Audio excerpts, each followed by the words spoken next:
Қайырлы күн достар, менің арнама қош келдіңіздер. Бүгін біз сіздермен өте дәмді, тез дайындалатын, аз ингредиенттерден тұратын түрік палауын дайындаймыз. Видеоның соңына дейін көріп, егер рецепт ұнайтын болса, менің арнама тіркелуді ұмытпаңыз. Ең алдымен табамызды отқа қойып, сары майымызды саламыз. Содан оның үстіне сұйық майды құямыз. Сары май еріп бастағаннан кейін осындай майда вермишелімізді үстіне саламыз.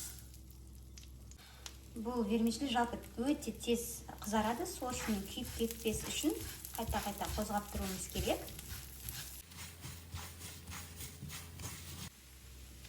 Осылай қызара бастағаннан кейін үстіне күрішімізді саламыз.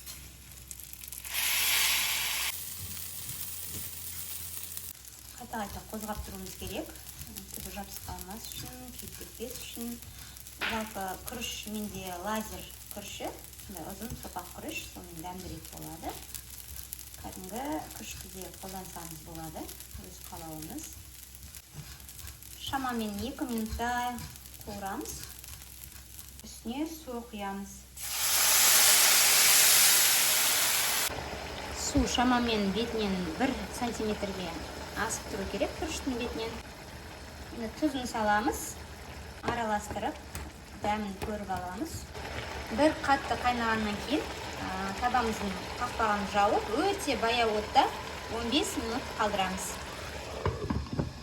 15 минутты болды. Енді оттың астын өшіріп, тағы да 10 минутқа қалдырам.